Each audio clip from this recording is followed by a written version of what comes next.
Jū, man jauns telefons.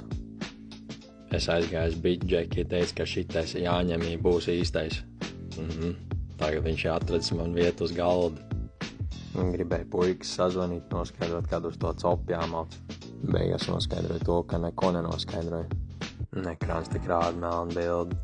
Nevarēju sazvanīt nevienu. Tāpēc uzsūtīju savu jaunu ekrāniņu, jaunu korpusiņu. Un tagad es krāmēs visu to, kas manā tajā kruttajā trubā iekšā uz jauno trubu.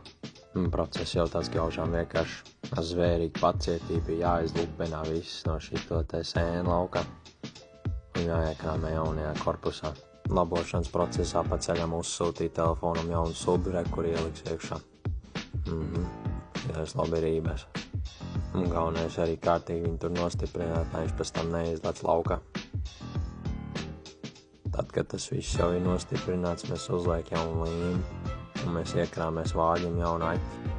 Galvenais, ja tu mašīnā iekrāmē jaunu subu, tu galvenais atrod pareizo vietu, kur piemest zemi un plus, tā lai neaiziet uz īso. Bet tagad mēs ieliks arī vēl jaunu kameru, tā lai Džeki beigās redz, kā es ņemts par to, ka viņi copē beigās neko neizvilk. Bet tāli jau mēs vairāk nav. Pēdējie vadiņi jāpieliek klāt un es varēšu tūliņ nobaudīt, vai šitais telefons vēl man slēgsies iekšā, vai man būs jānes apakaļ uz biti. Tūliņ pačekos. Tomēr ieslēdzas, es jau čūti samīzas. Tagad, kad trubi gatavu, es uzlīmēju savu vāku aizmugurē, un tas arī būs viss. Paldies par uzmanību.